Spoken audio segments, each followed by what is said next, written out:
ভুলো মন। আলো নিভিয়ে মশারির চারপাশ গুজে বেশ পরিপাটি করে শুলেন।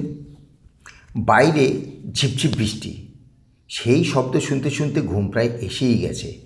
হঠাৎ মনে হলো, বাথরুমে গিয়েছিলাম, আলোটা নিভেছে তো। আবার ওঠো, টেনে টুনে মশারি খুলে বিছানা থেকে নামো। থই থই অন্ধকার। হাতড়ে হাতড়ে শোয়ার ঘরে সুইচ বোর্ডের কাছে যাও। যাওয়ার পথে অন্ধকারে দিশা হারিয়ে তিনবার তিনটে জিনিসে ঠোকর খাও।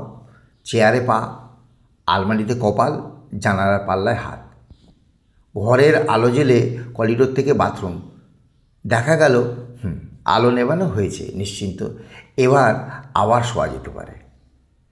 ঘরের আলো নিভিয়ে হাতড়ে হাতড়ে বিছানায় শুতে না শুতেই মনে পড়ে গেল, আচ্ছা, ছাতি নিয়ে ওষুধের দোকানে ওষুধ কিনতে গেছিলাম।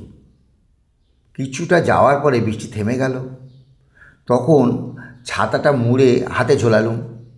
দোকানে ঢুকে কাউন্টারের পাশে ছাতাটা ঝুলিয়ে রেখে বুক পকেট থেকে প্রেসক্রিপশান বের করলুম, ওষুধ নিলুম, দাম মেটালুম, খুচরো পকেটে ভরলুম, চলে এলুম।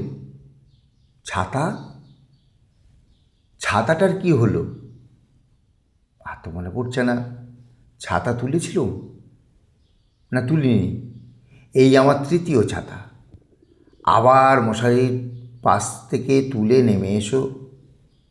এবার পা পড়ল লেজে। সাপ হলেই মরে যেতুম। পড়ল আমার পোষা কুকুরের বিশাল লেজে।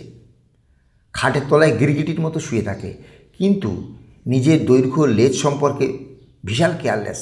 যত্রতত্র ফেলে রাখে অসাবধানে।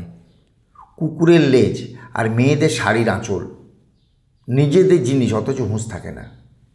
রাস্তার লোক চিৎকার করছে, আঁচল তুলুন, আঁচল তুলুন। এই রিক্সার চাকায় জড়িয়ে যাচ্ছে যে। জনগণ না থাকলে কত রিক্সায় কত মহিলার যে বস্ত্র হরণ হতো।